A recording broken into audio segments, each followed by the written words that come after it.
Curin. Et c'est l'heure du journal des médias de Julien Pichenet. Et on va commencer par ce qui fait stresser désormais Théo Curin tous les matins, les audiences. Qu'est-ce qu'on retient de la journée d'hier, Julien ? Il y avait encore un petit peu de Jeux Olympiques hier avec Au cœur des Jeux sur France 2, un documentaire sur les coulisses de l'événement de l'été. Ça a été suivi par 2 400 000 téléspectateurs, 12% du public. Il y avait de la grosse concurrence hier soir avec Koh-Lanta sur TF1, 3 millions de téléspectateurs, 15% du public et surtout la stagiaire sur France 3 avec Michel Bernier, et non pas Barnier. Attention. 4 100 000 téléspectateurs, 20% du public. Moi j'ai regardé pour la 75e fois Peur sur la ville avec Belmondo sur C8 qui a fait quand même 1 million, pas loin du million de téléspectateurs. Quand même. C'est fort. Culture Média.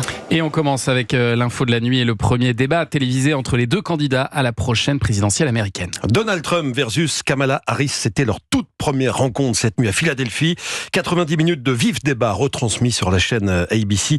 Vif et souvent houleux, notamment quand Donald Trump a dit tout le mal qu'il pensait de l'actuelle vice-présidente. Elle est pire que Biden. Je pense que c'est le pire président de l'histoire de notre pays. C'est la pire vice-présidente de l'histoire de notre pays. Mais je vous dis encore autre chose. Elle est nulle en négociation.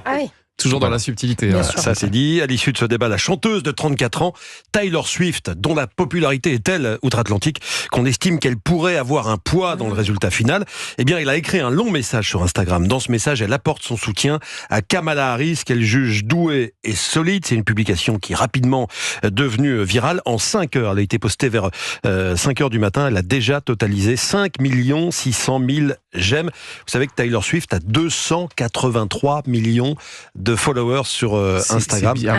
C'est bien plus que Trump ou Harris.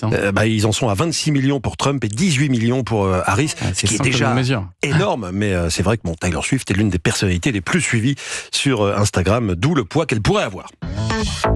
Et puis, on connaît enfin la date de diffusion de l'émission 10 sur 10, Combien tu te mets, présentée par Arthur sur TF1. Et ce sera dans un petit mois, le vendredi 4 octobre à 21h10 sur TF1. Et dans ce nouveau jeu, c'est une adaptation d'un célèbre jeu de société. Il ne suffit pas de répondre correctement aux questions pour gagner, il faut aussi auto-évaluer ses connaissances sur une échelle de 1 à 10. Si c'est un thème que vous estimez connaître très très bien, vous pouvez tenter le 10. Si c'est un thème que vous connaissez pas du tout, il vaut mieux aller vers les 1, 2, 3. Les questions du palier 1 correspondent au niveau CP et celle du palier 10 au niveau universitaire. Plus le niveau choisi est élevé, évidemment, plus on gagne de points. Pour la première soirée, on connaît le casting. Arthur accueillera notamment sur son plateau Isabelle Iturburu, Michel Boujna, Anne Roumaneuf, Christophe Beaugrand, Camille Serre, Mathieu Madénian, Karima Charny ou encore Philippe Lelouch, qu'on recevait d'ailleurs hier dans Culture Média. On dit souvent qu'on n'invente pas beaucoup à la télévision. Il faut quand même saluer le fait que Arthur est un des producteurs qui invente le plus. Et chaque année, il nous offre quand même des nouveaux concepts. Et ça, je pense qu'il y a des chances que ça fonctionne parce que c'est un jeu très efficace. Je ne sais pas si vous y avez déjà joué. Moi, j'ai déjà joué dans la version jeu de société. Entre copains, c'est très très efficace. On a hâte de voir ce que ça donne en télé. Et puis toujours sur TF1, la série Ici tout commence, qui fête son 1000e épisode aujourd'hui. À 18h30 pour l'occasion, l'un des couples phares de la série va faire son grand retour. En l'occurrence, Greg et Elliot. 1000 épisodes en 4 ans, c'est un sacré score. Il faut dire que les audiences sont bonnes. La saison dernière, on était sur une belle moyenne de 2 900 000 téléspectateurs. La série fonctionne et d'après la productrice Églantine Sofianos, elle sait se renouveler. Chaque année, on a des nouveaux personnages qui arrivent, donc ça permet en fait d'apporter de la fraîcheur, un nouveau souffle à la série. Après, on a d'autres choses en réflexion, puisqu'il faut aussi se dire est-ce qu'on peut rester au sein de l'institut, est-ce qu'il faut sortir un petit peu plus. Voilà, c'est des pistes sur lesquelles on travaille en ce moment avec les auteurs, avec la production. Il n'y a pas de recette, donc il faut qu'on réussisse, nous, à toujours surprendre et à émouvoir, puisque c'est aussi le but d'Ici tout commence. Des propos recueillis par Mathilde Vaux concernant le 1000e épisode. TF1+, la plateforme de TF1 propose depuis jeudi dernier un making-of des coulisses de cet épisode anniversaire. Et puis, en pleine rentrée, le groupe L'Équipe se retrouve sans patron aux commandes de sa chaîne TNT. Jérôme Saporito, qui était en poste depuis 5 ans, depuis 2019, a été brutalement écarté de ses fonctions la semaine dernière. C'est une surprise totale pour les salariés de la chaîne qui n'ont rien vu venir.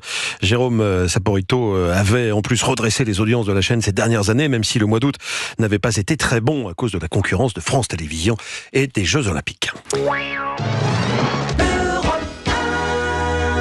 Et puis pour terminer ce journal des médias, on a appris hier une triste nouvelle, la disparition d'une grande voix d'Europe 1, Robert Marcy, décédé à l'âge de 104 ans. Et oui, en janvier 1955, à la naissance d'Europe 1, Robert Marcy avait été l'un des tout premiers à parler à notre micro.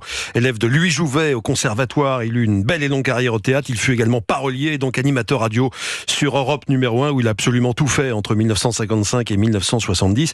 C'est lui qui animait l'émission musicale culte Musicorama en direct de l'Olympia où il a présenté tous les grands artistes de son époque, de Ray Charles aux Rolling Stones en passant par Johnny ou Dalida. Extrait. Elle, c'est Dalida, nous l'attendons tous après sa longue absence, après cette grande tournée d'été qu'il a menée de plage en plage et dans la foulée comme les grands champions, la voici qui mène le combat suprême.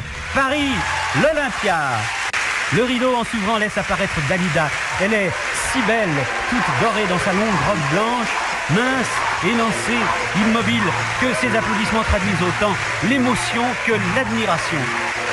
Robert Marcy qui avait présenté aussi ce fameux concert européen de la Place de la Nation en juin 63 devant plus de 150 000 spectateurs surexcités. Robert Marcy, légende d'Europe 1, nous a donc quitté à l'âge de 104 ans. On pense à sa petite fille, Cécile Marx, qui nous a tant fait rire l'an dernier dans Culture Média. Et on embrasse très fort Cécile. Merci beaucoup Julien pour ce journal des médias dont toutes les infos sont à retrouver dans notre newsletter média, inscription gratuite sur europe1.fr.